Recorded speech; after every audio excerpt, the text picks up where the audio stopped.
एक पल के लिए जरा ठहर कर सोचिए। एक ऐसी चीज है जो ऊपर से देखने में बहुत साधारण लगती है, लेकिन असल में बेहद शक्तिशाली होती है। और ज्यादातर मर्द इसे बिना समझे ही अनदेखा कर देते हैं। लेकिन जैसे ही कोई आदमी इसे सच में समझकर अपनी जिंदगी में अपनाना शुरू करता है, उसके भीतर धीरे धीरे एक बदलाव आने लगता है।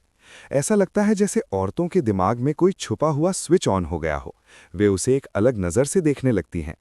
दिलचस्प बात यह है कि अधिकांश मर्द अपनी पूरी जिंदगी इस सच्चाई को जाने बिना ही गुजार देते हैं। शायद आप भी उन्हीं में से एक हो। लेकिन अगर आप अभी तक यहाँ सुन रहे हैं, तो संभव है कि आप उस भीड़ का हिस्सा नहीं बनना चाहते। आप कुछ अलग तलाश रहे हैं।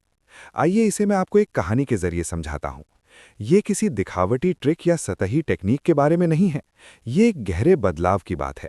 एक शांत अंदरूनी बदलाव जो इस बात को प्रभावित करता है कि आप दुनिया में कैसे चलते हैं और दूसरे लोग, खासकर औरतें, आपके प्रति कैसी प्रतिक्रिया देती हैं।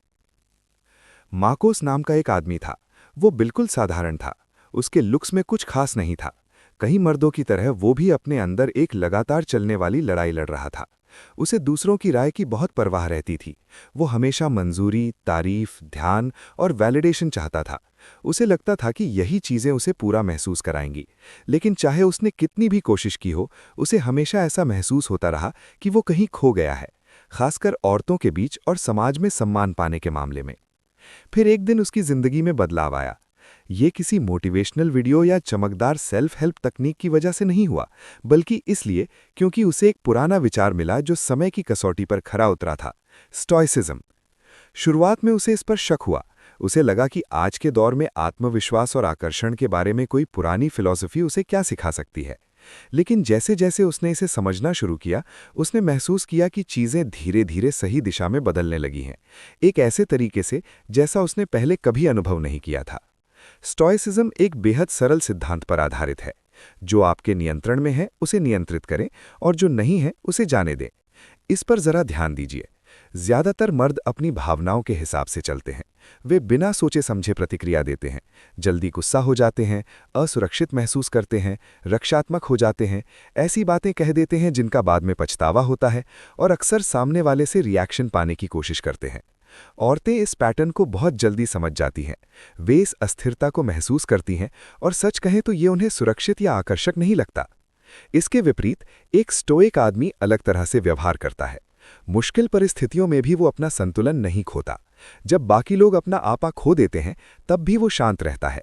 जरा एक कमरे की कल्पना कीजिए, जहां शोर है, अफरा तफरी है, लोग बहस कर रहे हैं, भावनाएं उफान पर हैं, और उसी माहौल में आप मौजूद हैं, शांत, स्थिर, एक पहाड़ की तरह जो तूफान के सामने अड़िग खड़ा है। इस तरह की शांत ताकत अपने आप ध्यान आकर्षित करती है। औरतें इसे तुरंत नोटिस करती हैं। स्टोइक विचारकों में से एक मार्कस ऑरेलियस ने कहा था, आपका नियंत्रण आपके मन पर होता है, बाहरी घटनाओं पर नहीं। जब आप इस बात को सच में समझ लेते हैं, तो शक्ति अपने आप आने लगती है। जब आप दूसरों से मंजूरी मांगना छोड़ देते हैं और अपने मूल्यों के अनुसार जीना शुरू करते हैं, तो एक बड़ा बदलाव आता है। अब आपको ध्यान खींचने की जरूरत नहीं पड़ती, और तभी लोग खुद ब खुद आप पर ध्यान देने लगते हैं। सिर्फ औरतें ही नहीं, बल्कि हर कोई इस शांत उपस्थिति को महसूस करता है। अधिकतर मर्द कभी इस स्तर तक नहीं पहुंचते। वे हर चीज पर प्रतिक्रिया देते हैं। एक नकारात्मक टिप्पणी उनका पूरा दिन खराब कर देती है। एक बुरा अनुभव उनके व्यवहार को बदल देता है। वे अपने साथ भावनात्मक बोझ लेकर चलते रहते हैं। वहीं एक स्टोइक आदमी रुकता है और खुद से एक सीधा सवाल पूछता है: क्या ये मेरी ऊर्जा के लायक है? और ज्यादातर बार जवाब होता है नहीं।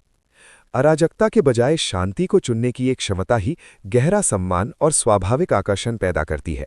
ये समझने की बात है कि कब बोलना है और कब चुप रहना है, कब कार्यवाही करनी है और कब चीजों को जाने देना है। ये उस दुनिया में भी अपनी शांति बनाए रखने की कला है जो हर पल आपको विचलित करने की कोशिश करती है। औरतें इस गुण की कद्र करती हैं, क्योंकि ये आत्मविश्वास, परिपक्वता और नेतृत्व को दर्शाता है, खासकर अनिश्चित समय में। मार्कोस ने इन सिद्धांतों को अपनी जिंदगी में लागू करना शुरू किया। हर दिन वो खुद को शांत रखने की कोशिश करता। उसने दूसरों की राय